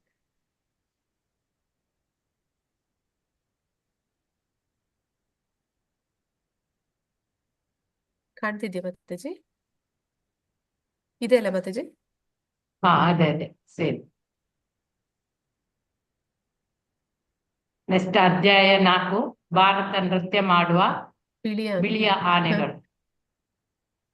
ಪ್ರವೀಣ ಮಾತಾಜಿ ಓದ್ತೀರಾ? ಹರೇ ಕೃಷ್ಣ. ಹರೇ ಕೃಷ್ಣ ಮಾತಾಜಿ. ಓದಿ. ಕಲ್ಕತ್ತಾ ಆಗಸ್ಟ್ 29, 1970. ಸ್ವಲ್ಪ ಹೆಚ್ಚು ಕಡಿಮೆ 3 ವರ್ಷಗಳಲ್ಲಿ ಮೊದಲ ಬಾರಿಗೆ ಪ್ರಭುಪಾದರು ಭಾರತಕ್ಕೆ ಮತ್ತು ಅವರ ಸ್ವಂತ ನಗರವಾದ ಕಲ್ಕತ್ತೆಗೆ ಬಂದರು.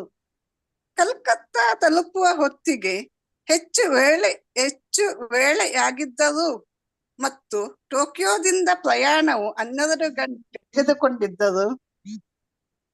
ವಿಮಾನದಿಂದ ಇಳಿದು ಮೆಟ್ಟಿಲ ಶ್ರೇಣಿಯ ಬಳಿಗೆ ಬರುವಾಗ ಪ್ರಭುಪಾದರು ಸಂತೋಷವಾಗಿದ್ದರು. ಭಾರತದಲ್ಲಿದ್ದ ಅವರ ಇಬ್ಬರೇ ಅಮೆರಿಕನ್ ಶಿಷ್ಯರು ಅಚ್ಯುತಾನಂದ ಮತ್ತು ಜಯಪತಾಕ ವಿಮಾನ ನಿಲ್ದಾಣದಲ್ಲಿದ್ದರು. ಕೇಸರಿ ಬಣ್ಣದ ರೇಷ್ಮೆ ಉಡುಪಿನಲ್ಲಿ ಬರುತ್ತಿದ್ದ ಪ್ರಭುಪಾದರನ್ನು ನೋಡುತ್ತಲೇ ಅವರು ತಲೆಬಾಗಿ ನಮಸ್ಕರಿಸಿದರು. ಪ್ರಭುಪಾದರು ಮುಗುಳ್ನಗೆ ನಕ್ಕು ಅವರನ್ನು ಆಲಂಗಿಸಿದರು. ಶಿಷ್ಯರು ಅವರನ್ನು ಪುಷ್ಪಗಳಿಂದ ಅಲಂಕರಿಸಿದ ಕಾರಿನಲ್ಲಿ ತುದಿಯ ಕಟ್ಟಡಕ್ಕೆ ಕರೆದುಕೊಂಡು ಹೋದರು.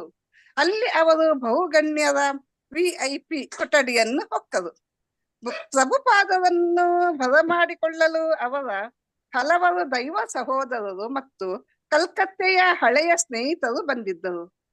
ಚೈತನ್ಯ ಮಠದಿಂದ ಬಂದಿದ್ದ ಒಂದು ಕೀರ್ತನ ತಂಡವು ಸಂಕೀರ್ತನೆ ನಡೆಸುತ್ತಿತ್ತು. ಸ್ವಾಗತವು ದೊಡ್ಡ ಪ್ರಮಾಣದ್ದು ಮತ್ತು ಉತ್ಸವ ಸ್ವರೂಪದ್ದು. ಹರೇ ಕೃಷ್ಣ ಘೋಷವು ಕೊಠಡಿಯನ್ನು ತುಂಬುತ್ತಿದ್ದಂತೆ ಪ್ರಭುಪಾದರು ಅಸೀನರಾದರು. ಪ್ರಭುಪಾದರ ಅಲೌಕಿಕ ಸನ್ನಿಧಿಯೊಡನೆ ಕೀರ್ತನೆಯ ನಾದ, ಕೃಷ್ಣನ ಹಲವಾರು ಚಿತ್ರಗಳು ಮತ್ತು ಧೂಪದ ಮತ್ತು ಮಲ್ಲಿಗೆಯ ಕಂಪು ಸೇರಿ ಮಂಕಾದ ವಿಮಾನ ನಿಲ್ದಾಣವನ್ನು ಸ್ವರ್ಗ ಸದೃಶ ದೃಶ್ಯವನ್ನಾಗಿ ಮಾರ್ಪಡಿಸಿತ್ತು. ಹರೇ ಕೃಷ್ಣ ಮಾತಾಜಿ. ಓದಿ ಒಂದು ಪ್ಯಾರ. ಪ್ರಭುಪಾದರಿಗೆ ಮಾಲೆಗಳನ್ನು ಅರ್ಪಿಸಲು ಭಾರತೀಯರು ಅವರ ಸುತ್ತ ತುಂಬಿಬಿಟ್ಟರು. ಮಾಲೆಯ ಮೇಲೆ ಮಾಲೆ ಅವರ ಕೊರಳನ್ನು ಅಲಂಕರಿಸಿದಂತೆ ಪ್ರಭುಪಾದರು ಅವನ್ನು ತೆಗೆದರು. ಆದರೆ ಹಾರಗಳು ಬರುತ್ತಲೇ ಇದ್ದವು. ಮತ್ತೆ ಅವು ಒಂದರ ಮೇಲೊಂದು ಸೇರಿ ಪ್ರಭುಪಾದರ ಮುಖವನ್ನೇ ಮುಚ್ಚಿಬಿಟ್ಟವು.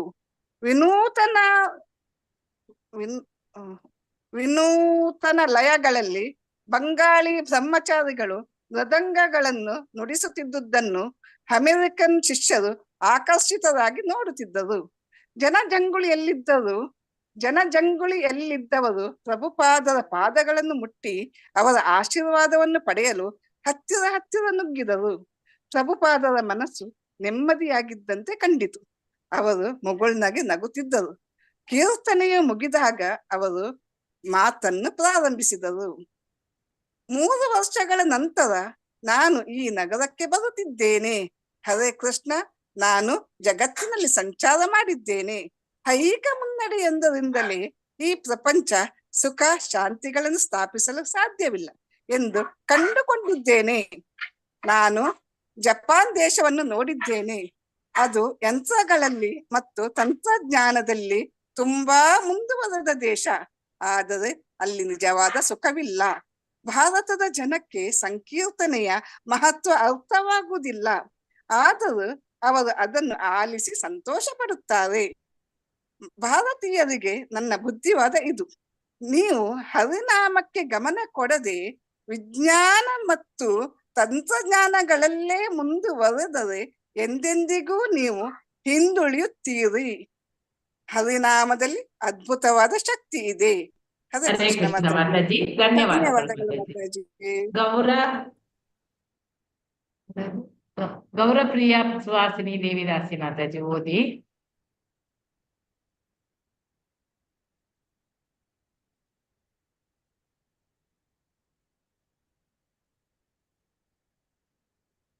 ಓದಿ ಮಾತಾಜಿ.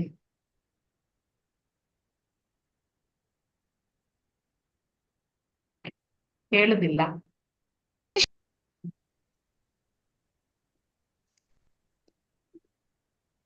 ಹರೇ ಕೃಷ್ಣ ಮಾತಾಜಿ. ಹರೇ ಕೃಷ್ಣ. ಈಗ ಕೇಳ್ತದೆ. ಓದಿ ಮಾತಾಜಿ. ಕೇಳ್ತದ ಮಾತಾಜಿ? ಈ ಕಡೆ ಈಗ ಕೇಳ. ಕಾಣಿಸ್ತಿಲ್ಲ ಮಾತಾಜಿ. ಸ್ಕ್ರೀನ್ ಕಾಣುದಿಲ್ಲವಾ? ಮಾತಾಜಿ, ಈಗ ಕಾಣ್ತು ಮಾತಾಜಿ. ವರದಿಗಾರ ಅಲ್ಲಿಂದ ಮಾತಾಜಿ ಹೌದು ಅಲ್ಲ, ವರದಿಗಾರ. ಈಗ ಬಂಗಾಳದ ಹಾ ಜಿ. ಈಗ ಬಂಗಾಳದಲ್ಲಿ ಕ್ಷೋಭೆ ಇದೆ. ಈ ಸಮಯದಲ್ಲಿ ಅಲ್ಲ ಏನು ಮಾತಾಜಿ, ಇನ್ನ ಮೇಲೆ ಮಾಡಬೇಕೆಂದು ಸಲಹೆ ಮಾಡುತ್ತೀರಿ? ಮೇಲೆ ಇತ್ತು ಇಲ್ಲ, ಮಾತಾಜಿ. ನೀವು ಸಾರಿ ಮೇಲೆ ಮಾತಾಜಿ, ಮಾತಾಜಿ. ಮೇಲೆ. ವರದಿಗಾರ, ಅಲ್ಲಿ ನೀವು ಹೇಳಿದ ಮಾತುಗಳನ್ನೇ ಎರಡನೇದು ನಾನು ಉತ್ತರಿಸುತ್ತಿದ್ದೇನೆ ಅಲ್ಲಿಂದ. ಹಾ ಎಸ್ ಮಾತಾಜಿ, ಓದ್ತೇನೆ ಮಾತಾಜಿ. ವರದಿಗಾರ, ನೀವು ಹೇಳಿದ ಮಾತುಗಳನ್ನೇ ನಾನು ಉದ್ಧರಿಸುತ್ತಿದ್ದೇನೆ. ಸಹ ಕೃಷ್ಣನಾಮವಿಲ್ಲದಿದ್ದರೆ ಶೂನ್ಯವಾಗುತ್ತದೆ. ಈ ಮಾತನ್ನು ಏಕೆ ಹೇಳಿದಿರಿ? ಪ್ರಭುಪಾದ ಅವರು ಹೇಳ್ತಾರೆ, ನಿರ್ದಿಷ್ಟವಾಗಿ ಕಮ್ಯುನಿಸಂ ಸಿದ್ಧಾಂತವನ್ನೇ ನೀವೇ ಸ್ಥಾಪಿಸುತ್ತಿದ್ದೀರಿ. ಕೃಷ್ಣ ಪ್ರಜ್ಞೆ ಇಲ್ಲದಿದ್ದರೆ ಎಲ್ಲವೂ ಶೂನ್ಯವೇ. ನೀವು ಏನನ್ನೇ ಕೇಂದ್ರದಲ್ಲಿ ಕೃಷ್ಣನಿರಬೇಕು. ನೀವು ಕಮ್ಯುನಿಸ್ಟ್ ಆಗಿರಿ, ಬಂಡವಾಳಶಾಹಿಗಳಾಗಿರಿ, ಬೇರೇನೇ ಆಗಿರಿ, ಅದು ಮುಖ್ಯವಲ್ಲ. ನೀವು ನಿಮ್ಮ ಚಟುವಟಿಕೆಗಳ ಕೇಂದ್ರ ಕೃಷ್ಣನೇ ಎನ್ನುವುದನ್ನ ನಾವು ನೋಡ ಬಯಸುತ್ತೇವೆ. ವರದಿಗಾರ, ಈಗ ಬಂಗಾಳದಲ್ಲಿ ವಿಪರೀತ ಕ್ಷೋಭೆ ಇದೆ. ಈ ಸಮಯದಲ್ಲಿ ಏನು ಮಾಡಬೇಕೆಂದು ನೀವು ಸಲಹೆ ಮಾಡುತ್ತೀರಿ? ಪ್ರಭುಪಾದವರು, ಹರೇ ಕೃಷ್ಣ ಸಂಕೀರ್ತನೆ ಎಂದೇ ನನ್ನ ಸಲಹೆ. ಬಂಡವಾಳಶಾಹಿಗಳಿಗೆ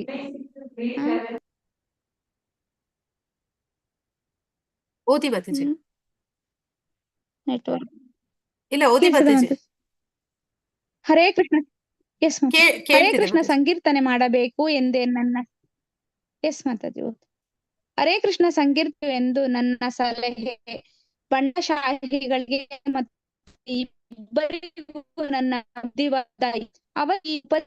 ಅವರ ವಿರೋಧವು ಕೊನೆಗಾಣುವುದು. ಸಮಸ್ಯೆಗಳ ಪರಿಹಾರವಾಗುವು.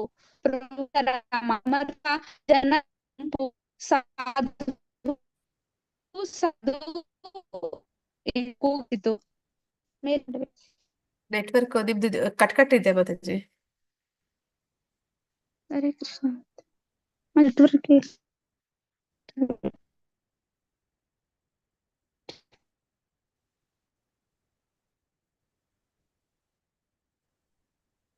ಬೇರೆ ಹಾ ಮಾತಾಜಿ, ಕೇಳೋಣ ಬೇರೆ ಯಾರಾದ್ರು. ನೆಟ್ವರ್ಕ್ ಕಟ್ ಕೇಳಿಸಿದೆ. ನಾಗಬಿಡಿ ಮಾತಾಜಿ. ಶ್ರುತಿ ಮಾತಾಜಿ ಓದಿ. ಹರೇ ಕೃಷ್ಣ ಮಾತಾಜಿ. ವಿಮಾನ ನಿಲ್ದಾಣದಿಂದ ಹಿಂದೂಸ್ತಾನ್ ರಸ್ತೆಯಲ್ಲಿದ್ದ ಶ್ರೀ ದಾಸ್ ಗುಪ್ತರ ಮನೆಗೆ ಹೋಗುವಾಗ ಪ್ರಭುಪಾದರು ಹಿಂದಿನ ಆಸನದಲ್ಲಿ ಕುಳಿತಿದ್ದರು. ಕಾರಿನ ಕಿಟಕಿಯಾಚೆ ಕಲ್ಕತ್ತೆಯ ಪರಿಚಿತ ದೃಶ್ಯಗಳು ಹಾದು ಹೋಗುತ್ತಿದ್ದವು.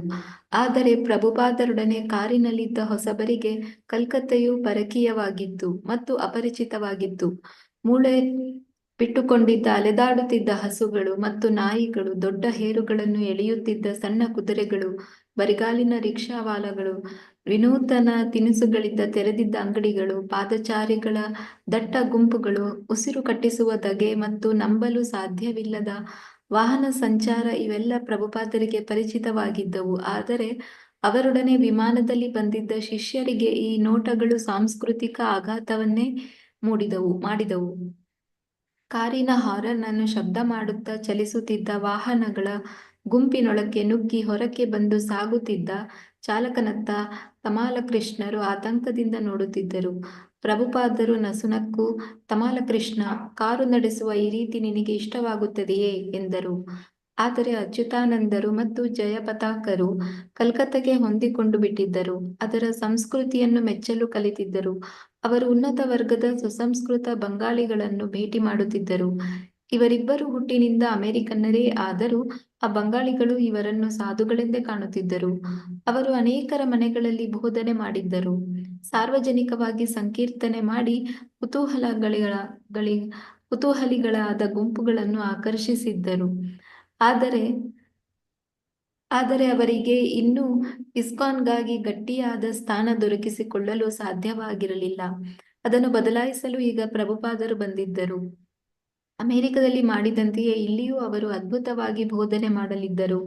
ಅವರ ಶಿಷ್ಯರಿಗೆ ಅವರ ಸಾಧನವಾಗಿ ಕೆಲಸ ಮಾಡಲು ಉತ್ಸಾಹವೋ ಉತ್ಸಾಹ.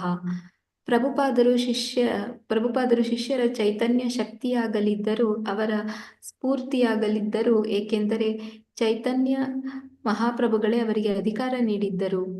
ಪ್ರಭುಪಾದರು ಶ್ರೀದಾಸ್ ಗುಪ್ತರ ಮನೆಯನ್ನು ತಲುಪಿದಾಗ ಇನ್ನೇನು ಮಧ್ಯರಾತ್ರಿಯ ಸಮಯ. ಅವರನ್ನು ನೋಡಲು ಬಹುಸಂಖ್ಯೆಯಲ್ಲಿ ಜನ ಬಂದಿದ್ದರು. ದೇವಾನಂದ ಮಹಾರಾಜರು ಅವರನ್ನು ಕಳುಹಿಸಿ ಬಿಡಲು ಪ್ರಯತ್ನಿಸಿದಾಗ ಪ್ರಭುಪಾದರು ಬೇಡ ಬೇಡ, ಅವರು ಒಳಕ್ಕೆ ಬರಲಿ ಎಂದರು. ಪ್ರಭುಪಾದರ ಸೋದರಿ ಭವತಾರಿಣಿಯವರು ತಾವೇ ಅಡುಗೆ ಮಾಡಿ ಸಿದ್ಧ ಮಾಡಿದ್ದ ವಿಶೇಷ ಭಕ್ಷ್ಯಗಳನ್ನು ಸಮೃದ್ಧಿಯಾಗಿ ತಂದರು. ನಾವೀಗ ಇದನ್ನು ತಿನ್ನುವುದು ಸಾಧ್ಯವಿಲ್ಲ, ಸನ್ಯಾಸಿಗಳಲ್ಲಿ ಒಬ್ಬರು ಹೇಳಿದರು. ಈಗ ರಾತ್ರಿ ಬಹಳ ಹೊತ್ತಾಗಿದೆ. ಪ್ರಭುಪಾದರು ಹೇಳಿದರು, ಇಲ್ಲ, ನಾವು ಅಷ್ಟನ್ನು ತಿನ್ನಲೇಬೇಕು. ನನ್ನ ಸೋದರಿ ಅಡಿಗೆ ಮಾಡಿದ್ದನ್ನೆಲ್ಲ ನಾವು ತಿನ್ನಬೇಕು. ಇದು ಆಕೆಗೆ ತುಂಬಾ ಪ್ರಿಯವಾದ ಕೆಲಸ. ನನಗಾಗಿ ಅಡಿಗೆ ಮಾಡಿ ತಿನ್ನಲು ಕೊಡುವುದು ಆಕೆಗೆ ತುಂಬಾ ಇಷ್ಟ. ಪ್ರತಿಯೊಬ್ಬರು ಪ್ರಸಾದವನ್ನು ಸ್ವೀಕರಿಸಬೇಕು. ಚೈತನ್ಯ ಮಠದಲ್ಲಿದ್ದ ಭಕ್ತರು ಹಬ್ಬದ ಅಡಿಗೆ ಮಾಡಿದ್ದರು. ತಮ್ಮ ಸೋದರಿ ಸಿದ್ಧಪಡಿಸಿದ್ದ ಪ್ರಸಾದಕ್ಕೆ ಪ್ರಭುಪಾದರು ಮನ್ನಣೆ ನೀಡುತ್ತಿದ್ದಾಗಲೇ ಚೈತನ್ಯ ಮಠದಿಂದ ಪ್ರಸಾದ ಬಂದಿತು. ಅವರು ಒಂದು ಸ್ವಲ್ಪ ಪ್ರಸಾದವನ್ನು ತಿಂದರು. ತಮ್ಮ ಶಿಷ್ಯರು ಪುಷ್ಕಳವಾಗಿ ತಿನ್ನುವಂತೆ ಮನವೊಲಿಸಿದರು. ಬೆಳಗಿನ ಜಾವ 1 ಗಂಟೆಯಾಯಿತು. ಪ್ರಭುಪಾದರು ಅಚ್ಯುತಾನಂದ, ಜಯಪತಾಕ ಮತ್ತು ದೇವಾನಂದ ಮಹಾರಾಜರೊಂದಿಗೆ ತಮ್ಮ ಕೊಠಡಿಯಲ್ಲಿ ಕುಳಿತಿದ್ದರು. ಭಾರತದಲ್ಲಿದ್ದ ತಮ್ಮ ಶಿಷ್ಯರ ಹೊಣೆಗೇಡಿ ಕಾಗದಗಳು ಇಸ್ಕಾನ್ನ ಒಳಗಡೆ ಗುರುವಿನ ಸ್ಥಾನವನ್ನು ಕುರಿತು ಹೇಗೆ ಆಳವಾದ ತಪ್ಪು ತಿಳುವಳಿಕೆಯನ್ನು ಹುಟ್ಟುಹಾಕಿದವು ಎನ್ನುವುದನ್ನು ಅವರು ವಿವರಿಸಿದರು. ಅವರು ಒಂದು ಶ್ಲೋಕವನ್ನು ಉದ್ಧರಿಸಿದರು. ಸಾಕ್ಷಾತ್ ದರಿತ್ವೇನ ಸಮಸ್ತ ಶಾಸ್ತ್ರೇ, ಅದನ್ನು ವಿವರಿಸಿದರು. ಗುರುವು ದೇವೋತ್ತಮ ಪರಮ ಪುರುಷನಾದ ಹರಿಗೆ ಸರಿಸಮಾನ. ಅವನು ದೇವರಲ್ಲ, ಆದರೆ ದೇವರಿಗೆ ಅತ್ಯಂತ ಪ್ರಿಯನಾದ ಸೇವಕ. ಪ್ರಭುಪಾದರು ಗುರುವಿನ ಸ್ಥಾನವನ್ನು ಕುರಿತು ಶಿಷ್ಯರ ಮನಸ್ಸಿನಲ್ಲಿ ಇರಬಹುದಾಗಿದ್ದ ಎಲ್ಲ ತಪ್ಪು ತಿಳುವಳಿಕೆಗಳನ್ನು ನಿವಾರಿಸುತ್ತಾ ಬೋಧನೆಯನ್ನು ಮುಂದುವರಿಸಿದರು. ಅವರು ಹಿಂದಿನ ಎಲ್ಲ ಅಹಿತ ಪ್ರಸಂಗಗಳನ್ನು ಈಗ ಸರಿಪಡಿಸಲಾಗುತ್ತಿದೆ. ಭಕ್ತರು ಹೊಸ ಜೀವ ಮತ್ತು ಹೊಸ ಚೈತನ್ಯದಿಂದ ಒಟ್ಟಿಗೆ ಕೆಲಸವನ್ನು ಮುಂದುವರಿಸಿಕೊಂಡು ಹೋಗಬೇಕು ಎಂದು ಹೇಳಿದರು. ಹರೇ ಕೃಷ್ಣ ಮಾತಾಜಿ, ಧನ್ಯವಾದಗಳು ಮಾತಾಜಿ. ರಾಜೇಶ್ವರಿ ಮಲ್ಲಿ ಓದ್ತೀರಾ? ಹರೇ ಕೃಷ್ಣ ಮಾತಾಜಿ. ಓದು. ಮಾತಾಜಿ ಒಂದ್ ನಿಮಿಷ ಮಾತಾಜಿ, ಎಲ್ಲಿಂದ ಓದಿ? ಪ್ರಭುಪಾದ ಆಗಮನ. ಅಚ್ಯುತಾನಂದರು ಪ್ರಭುಪಾದರನ್ನು ತಾವು ಸನ್ಯಾಸವನ್ನು ಸ್ವೀಕರಿಸಬಹುದೇ ಎಂದು ಕೇಳಿದರು. ಭಾರತೀಯರು ಸನ್ಯಾಸಿಗೆ ಹೆಚ್ಚು ಗೌರವ ಕೊಡುತ್ತಾರೆ ಎಂದು ಹೇಳಿದರು. ಅಚ್ಯುತಾನಂದರು ಬೋಧನೆ ಮಾಡಲು ಸನ್ಯಾಸದಿಂದ ಸಹಾಯವಾಗುತ್ತದೆ ಎಂದು ಪ್ರಭುಪಾದರು ಒಪ್ಪಿ ಜಯಪತಾಕರು ಸನ್ಯಾಸವನ್ನು ಸ್ವೀಕರಿಸಬೇಕೆಂದು ಹೇಳಿದರು. ಸಮಾರಂಭವು ಇನ್ನೊಂದು ವಾರದಲ್ಲಿ ರಾಧಾಷ್ಟಮಿಯ ದಿನ ನಡೆಯುವುದು ಎಂದು ಹೇಳಿದರು. ಪ್ರಭುಪಾದರು ಆಗಮನ ವಾರ್ತೆಯು ಅಮೃತ ಬಾಜಾರ್ ಪತ್ರಿಕೆಯ ಮೊದಲ ಪುಟದಲ್ಲಿ ಅಚ್ಚಾಯಿತು. ತಮ್ಮ ಜಪಮಣಿಯ ಚೀಲದಲ್ಲಿ ಕೈಯನ್ನಿಟ್ಟುಕೊಂಡು ದಂಡಗಳನ್ನು ಕೈಯಲ್ಲಿ ಹಿಡಿದು ಸಾಗುತ್ತಿದ್ದ ತರುಣ ಸನ್ಯಾಸಿಗಳು ಸುತ್ತವರೆದಿದ್ದ ಪ್ರಭುಪಾದರ ಚಿತ್ರವು ಇದ್ದಿತು. ಹಿಂದೆ ಎಷ್ಟು ಮಂದಿ ಬಹುಗಣ್ಯರು VIP ತಂಡ ವಿಮಾನ ನಿಲ್ದಾಣಕ್ಕೆ ಬಂದಿದ್ದರು. ಆದರೆ ಈ ಪ್ರಮಾಣದ ಹರ್ಷ ಮತ್ತು ಉತ್ಸವವನ್ನು ನಾವು ಕಂಡಿಲ್ಲ. ಈ ದೀರ್ಘ ಪ್ರಯಾಣದ ನಂತರವೂ ಅವರು ಸಂಪೂರ್ಣವಾಗಿ ಲವಲವಿಕೆಯಿಂದಿದ್ದಾರೆ. ಆದುದರಿಂದ ಅವರಿಗೆ 75 ವರ್ಷ ವಯಸ್ಸು ಎಂದು ನಂಬುವುದು ಕಷ್ಟವಾಗಿತ್ತು. ನಗುತ್ತಾ ಅವರು ಹರಿಬೋಲ್ ಎನ್ನುತ್ತಾ ಎಲ್ಲರಿಗೂ ಆಶೀರ್ವಾದ ಮಾಡಿದರು. ಪ್ರಭುಪಾದರು ಜಪಾನಿಯಲ್ಲಿದ್ದ ತಮ್ಮ ಶಿಷ್ಯರಿಗೆ ಹೀಗೆ ಬರೆದರು. ನಾವು ವಿಮಾನದಿಂದ ಇಳಿದ ತಕ್ಷಣದಿಂದ ಭಾರತದಲ್ಲಿ ಒಳ್ಳೆಯ ಪ್ರಚಾರ ನಡೆದಿದೆ.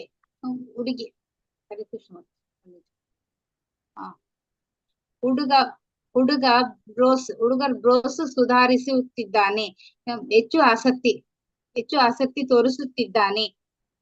ಅವನು ಕೃಷ್ಣಗಾಗಿ ತನ್ನ ಕೂದಲನ್ನು ತ್ಯಾಗ ಮಾಡಿದ್ದಾನೆ. ಅಂದೊಂದು ಒಳ್ಳೆಯ ಚಿಹ್ನೆ. ಬಹಳ ದೊಡ್ಡದಾಯ್ತು. ಕೋಲ್ಕತ್ತೆ ಕಲ್ಕತ್ತೆಯ ರಾಜಕೀಯ ಶೋಭೆಗೆ ಒಳಗಾಗಿತ್ತು.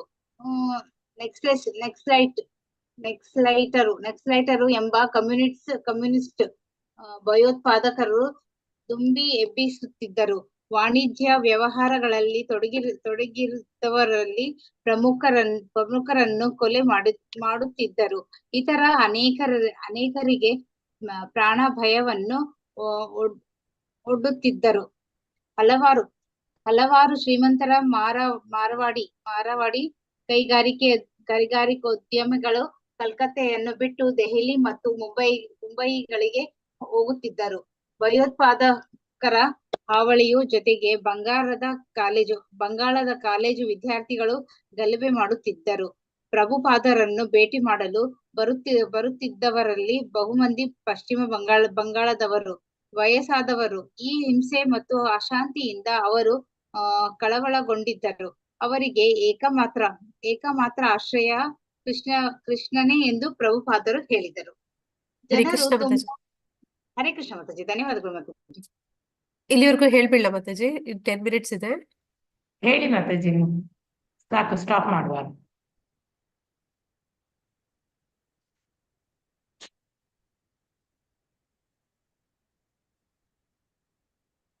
ಅಟೆಂಡೆನ್ಸ್ ಹಾಕಿ ಎಲ್ಲರೂ.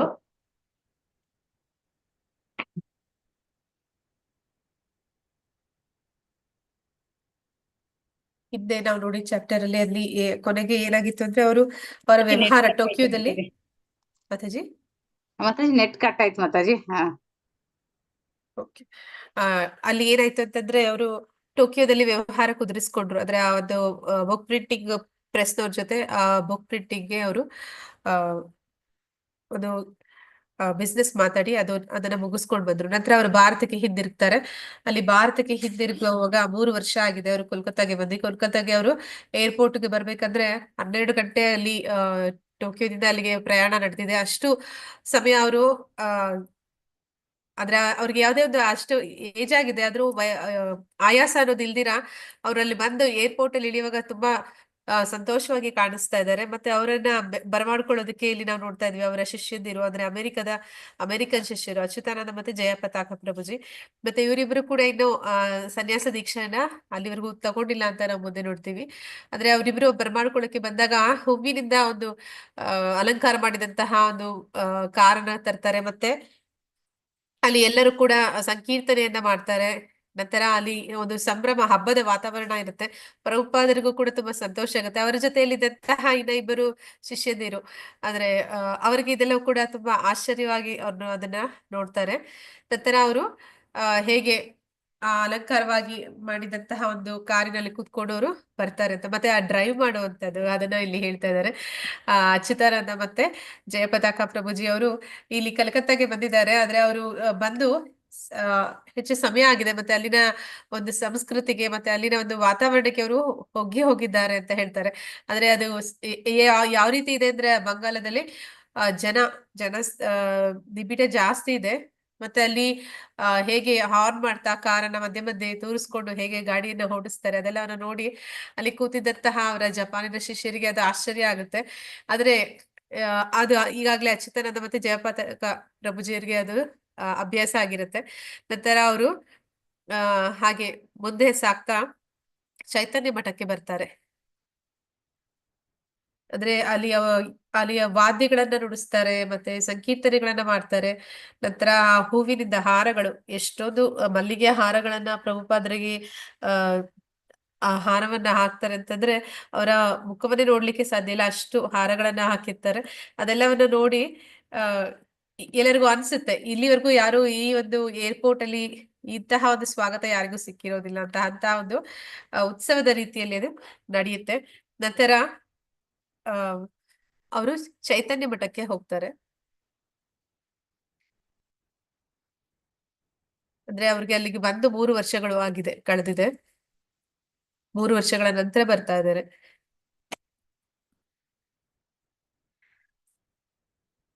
ಆಮೇಲೆ ಅವರು ಒಂದು ಪತ್ರಿಕೆಯಲ್ಲಿ ಕೂಡ ಅವರ ಒಂದು ಆಗಮನದ ವಿಷಯವಾಗಿ ತೋರಿಸ್ತಾರೆ. ಅಂದ್ರೆ ಒಂದು ವರದಿಯನ್ನ ಮಾಡಿರ್ತಾರೆ.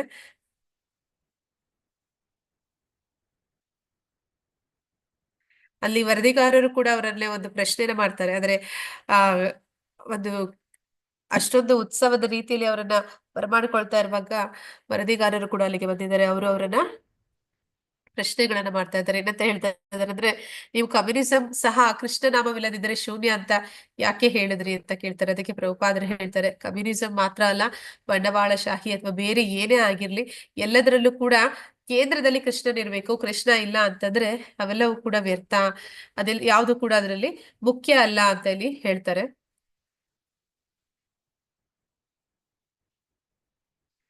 ಆಮೇಲೆ ಇಲ್ಲಿ ಹೇಳ್ತಾರೆ ವರದಿಗಾರ ಇನ್ನೊಂದು ಪ್ರಶ್ನೆ ಕೇಳ್ತಾರೆ, ಬಂಗಾಳದಲ್ಲಿ ವಿಪರೀತ ಕ್ಷೋಭೆ, ಅಂದ್ರೆ ಅವರು ಇಲ್ಲಿ ಮುಂದೆ ನೋಡಿದ್ರು ನಕ್ಸಲೈಟ್ಗಳು ಹೇಗೆ ಎಲ್ಲರಿಗೂ ಕೂಡ ತೊಂದರೆ ಕೊಡ್ತಾ ಇದಾರೆ ಅಂತ.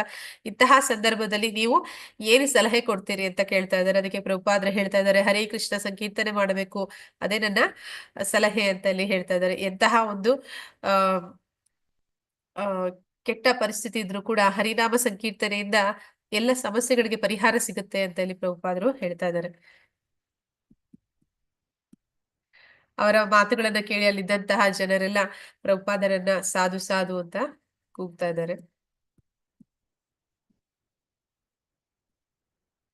ನಂತರ ಅವರು ಆ ಒಂದು ಸನ್ನಿವೇಶ ಹೇಗಿತ್ತು, ಅಲ್ಲಿ ಕೂತಿದ್ದಂತಹ ಆ ಜಪಾನಿನ ಶಿಷ್ಯರಿಗೆ ಆ ಒಂದು ಹೊಸ ನೋಟ, ಕಲಕತ್ತೆ ಹೇಗೆ ಕಾಣಿಸ್ತು ಅಂತ ಇಲ್ಲಿ ಹೇಳ್ತಾ ಇದ್ದಾರೆ. ಅಲ್ಲಿದ್ದಂತಹ ಹಸುಗಳು, ನಾಯಿಗಳು, ಮತ್ತೆ ಸಣ್ಣ ಸಣ್ಣ ಕುದುರೆಗಳು, ದೊಡ್ಡ ದೊಡ್ಡ ಒಂದು ಆ ಏನಂತಾರೆ ಒಂದು ಲಗೇಜ್ ಇರುವಂತದನ್ನ ಎಳಿತಾ ಇರುವಂತದ್ದು, ಮತ್ತೆ ಬರಿಗಾಲಿನಲ್ಲಿ ನಡೆಯುವಂತಹ ರಿಕ್ಷಾ ವಾಹನಗಳು, ಇದೆಲ್ಲ ಅವರಿಗೆ ಹೊಸದಾಗಿ ಕಾಣಿಸ್ತಾ ಇದೆ. ಅಂತಹ ಒಂದು ಸಂಸ್ಕೃತಿ ಅವರು ನೋಡಿರೋದಕ್ಕೆ ಸಾಧ್ಯ ಇಲ್ಲ. ಆದ್ರೆ ಅಲ್ಲಿ ನಾವು ನೋಡ್ತೀವಿ, ಜಪಾನಿನ ಜನ ಅಲ್ಲಿ ತಂತ್ರಜ್ಞಾನ ಅನ್ನುವಂಥದ್ದು ತುಂಬಾ ಮುಂದುವರಿದಂತಹ ದೇಶ. ಅಲ್ಲಿ ಅಷ್ಟೇ ಒಂದು ಕ್ಲೆನ್ಲಿನೆಸ್ ಅದೆಲ್ಲ ನಾವು ನೋಡ್ತೇವೆ. ಆದ್ರೆ ಇಲ್ಲಿ ಬಂಗಾಳದಲ್ಲಿ ಅದಕ್ಕೆ ತದ್ವಿರುದ್ಧವಾಗಿದೆ. ಮತ್ತೆ ಅದನ್ನ ಅವರು ತುಂಬಾ ಆಶ್ಚರ್ಯಕರವಾಗಿ ನೋಡ್ತಾ ಇರ್ತಾರೆ. ಹಾರ್ನ್ ಹೊಡಿತಾ ಮತ್ತೆ ಸೌಂಡ್ ಮಾಡ್ತಾ ಜನರ ಮಧ್ಯೆ ಕಾರನ್ನ ಹೇಗೆ ಓಡಿಸ್ತಾ ಇದ್ದಾರೆ ಅದನ್ನೆಲ್ಲ ನೋಡಿ ತಮಾಲ ಕೃಷ್ಣ ಅವರಿಗೆ ಕೇಳ್ತಾ ಇದ್ದಾರೆ ಪ್ರಭುಪಾದ. ತಮಾಲ ಕೃಷ್ಣ ಕೂಡ ಅಮೆರಿಕನರೇ ಆಗಿದ್ದಾರೆ. ಅವರನ್ನ ಕೇಳ್ತಾ ಇದ್ದಾರೆ, ನಿಮ್ಗೆ ಈ ರೀತಿ ಕಾರ್ ಹೊಡ್ಸೋದು ನಿಮ್ಗೆ ಇಷ್ಟ ಆಗ್ತಾ ಇದೆಯಾ ಅಂತ. ಅಂದ್ರೆ ಹೀಗಾಗ್ಲೇ ಬಂದು ಅಲ್ಲಿ ಇದ್ದಂತಹ ಶಿಷ್ಯರಾದಂತ ಅಚ್ಯುತಾನಂದರು ಮತ್ತೆ ಜಯಪಾತಕ ಪ್ರಭುಜಿಗೆ ಅದು ಹೀಗಾಗ್ಲೇ ಅದು ಅಭ್ಯಾಸ ಆಗೋಗಿರುತ್ತೆ.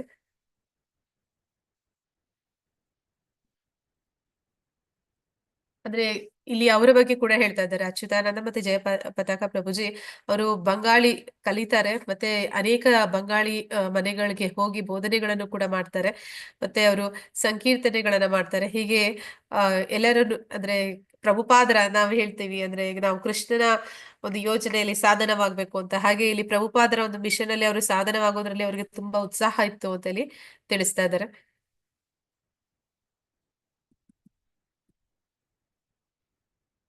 ಆಮೇಲೆ ಪ್ರಭುಪಾದರು ಶ್ರೀ ದಾಸ್ ಗುಪ್ತರ ಮನೆಗೆ ಹೋಗ್ತಾರೆ. ಅಂದ್ರೆ ಮಧ್ಯರಾತ್ರಿ ಸಮಯ ಆಗಿರುತ್ತೆ.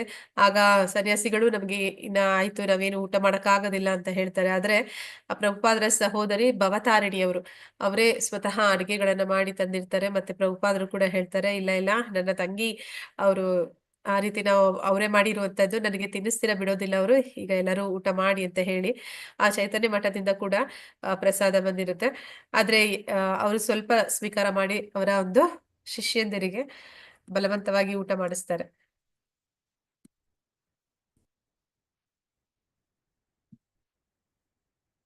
ಆದ್ರೆ ನಂತರ ಬೆಳಿಗ್ಗೆ ಏನಾಗುತ್ತೆ ಅಂತಂದ್ರೆ ಅಚ್ಯುತಾನಂದ ಮತ್ತೆ ಜಯಪತಾಕ ಪ್ರಭುಜಿ ಅವರ ಜೊತೆಯಲ್ಲಿ ಈ ಒಂದು ವಿಷಯದ ಬಗ್ಗೆ ಮತ್ತೆ ಪ್ರಸ್ತಾಪ ಆಗುತ್ತೆ. ಹೇಗೆ ಆ ನವಬೃಂದಾವನದಲ್ಲಿ ಎಂತಹ ಒಂದು ಅಚಾತುರ್ಯ ನಡೆದಿತ್ತು, ಅಲ್ಲಿದ್ದಂತ ಸನ್ಯಾಸಿ ಶಿಷ್ಯರು ಗುರುತತ್ವ ತಿಳಿದಿರಾನೆ ಅವರು ಹೇಗೆ ಒಂದು ಅಪಪ್ರಚಾರಗಳನ್ನ ಮಾಡ್ತಿದ್ರು, ಅದನ್ನ ಹೇಗೆ ಹೋಗಲಾಡಿಸಿದ್ರು, ಈ ಎಲ್ಲಾ ವಿಷಯಗಳ ಬಗ್ಗೆ ಮತ್ತೆ ಅವರು ಮಾತಾಡ್ಕೋತಾರೆ. ಮತ್ತೆ ಕೇಳ್ತಾರೆ ಅಚ್ಯುತಾನಂದ ಪ್ರಭುಜಿ ಅವ್ರು ಕೇಳ್ತಾ ಇದ್ದಾರೆ, ನಾವು ಕೂಡ ಸನ್ಯಾಸಿ ದೀಕ್ಷೆನ ಪಡ್ಕೋಬಹುದಾ ಅಂತ. ಅದಕ್ಕೆ ಪ್ರಭುಪಾದರು ಹೇಳ್ತಾರೆ, ಹೌದು, ಭಾರತದಲ್ಲಿ ಸನ್ಯಾಸಿಗಳಿಗೆ ಹೆಚ್ಚು ಗೌರವ ಇದೆ. ನೀವು ಸನ್ಯಾಸಿ ದೀಕ್ಷೆನ ಪಡ್ಕೊಂಡ್ರೆ ನಿಮ್ಮ ಒಂದು ಪ್ರಚಾರ ಕಾರ್ಯದಲ್ಲಿ ಅದು ನಿಮಗೆ ಹೆಚ್ಚು ಸಹಾಯ ಮಾಡುತ್ತೆ. ಮತ್ತೆ ಅವರು ಹೇಳ್ತಾರೆ, ರಾಧಾಷ್ಟಮಿಯ ದಿನ ನೀವು ಸನ್ಯಾಸವನ್ನು ಸ್ವೀಕಾರ ಮಾಡಿ ಮುಂದೆ ಅಂತ. ಇನ್ನೊಂದು ಅಂದ್ರೆ ಮುಂದಿನ ವಾರದಲ್ಲೇ ರಾಧಾಷ್ಟಮಿ ಇರುತ್ತೆ, ಆಗ ನೀವು ಸ್ವೀಕಾರ ಮಾಡಿ ಅಂತ ಹೇಳ್ತಾರೆ.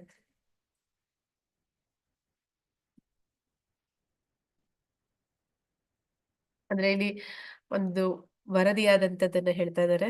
ಅಮೃತ್ ಬಜಾರ್ ಅನ್ನೋ ಪತ್ರಿಕೆಯಲ್ಲಿ ಪ್ರಭುಪಾದರು ಭಾರತಕ್ಕೆ ಆಗಮಿಸಿದ್ದಾರೆ. ಅವರು ಬಂಗಾಳದಲ್ಲಿ ಏರ್ಪೋರ್ಟ್ ನಲ್ಲಿ ಅವರ ಒಂದು ಸನ್ಯಾಸಿಗಳ ಜೊತೆ ಇರುವಂತಹ ಫೋಟೋವನ್ನ ಅಲ್ಲಿ ಹಾಕಿದ್ದಾರೆ. ಮತ್ತೆ ಅಲ್ಲಿ ಏನಂತ ಬರ್ದಿದ್ರು ಅಂದ್ರೆ, ಯಾವ VIP ಗಳಿಗೂ ಇಂತಹ ಒಂದು ಆ ಸ್ವಾಗತ ಅನ್ನುವಂಥದ್ದು ಆ, ಯಾವತ್ತೂ ಆಗಿದ್ದಿಲ್ಲ, ಅಂತಹ ಒಂದು ಉತ್ಸವದ ರೀತಿಯಲ್ಲಿ ಇತ್ತು ಅಂತ ಹೇಳಿ ಹರಿಬೋಲ್ ಅಂತ ಎಲ್ಲರೂ ಹೇಳ್ತಾ ಇದ್ರು ಅಂತ ತಿಳಿಸ್ತಾ ಇದ್ದಾರೆ.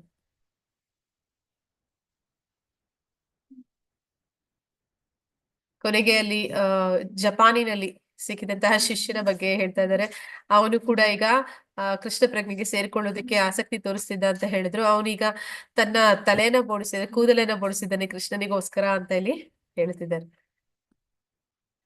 ಇಂಥದೇ ಒಂದು ಪರಿಸ್ಥಿತಿಯಲ್ಲಿ ಅಲ್ಲಿ ಕಲ್ಕತ್ತೆಯಲ್ಲಿ ಕ್ಷೋಭೆ. ಏನು ಕಲ್ಕತ್ತೆಯಲ್ಲಿ ಕ್ಷೋಭೆ ಅಂದ್ರೆ, ನಕ್ಸಲೇಟ್ಗಳು, ಕಮ್ಯುನಿಸ್ಟ್ ಭಯೋತ್ಪಾದಕರು ಅವ್ರು ಏನ್ ಮಾಡ್ತಾ ಇರ್ತಾರೆ ಅಂದ್ರೆ, ಯಾರೆಲ್ಲ ಬಂಡವಾಳಶಾಹಿಗಳು ಅಂತಂದ್ರೆ ಶ್ರೀಮಂತರಿರ್ತಾರೆ, ಅಂದ್ರೆ ಬಿಸ್ನೆಸ್ ಮೆನ್ಗಳಿರ್ತಾರೆ, ಅವರಿಗೆ ತೊಂದರೆಗಳನ್ನ ಕೊಡುವಂಥದ್ದು, ಅವರ ಒಂದು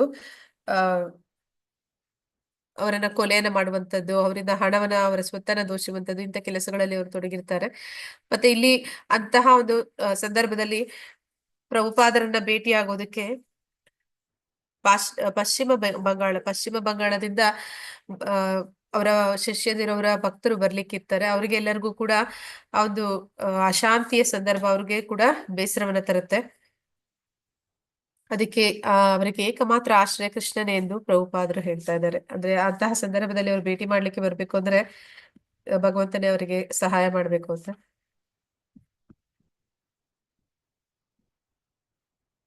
ಆಗ ಅಲ್ಲಿ ಅವ್ರಿಗೂ ಕೂಡ ಪ್ರಭುಪಾದರು ಅದೇ ಒಂದು ಬೋಧನೆಯನ್ನ ಹೇಳ್ತಾರೆ. ಅಂದ್ರೆ ಹರೇ ಕೃಷ್ಣ ಸಂಕೀರ್ತನೆ ಮಾಡಿ, ಅದೊಂದೇ ಎಲ್ಲಾ ರೋಗಗಳಿಗೂ ಕೂಡ ಸಂಜೀವಿನಿ ಅಂತ ಹೇಳಿ ಹೇಳ್ತಾ ಇದ್ದಾರೆ.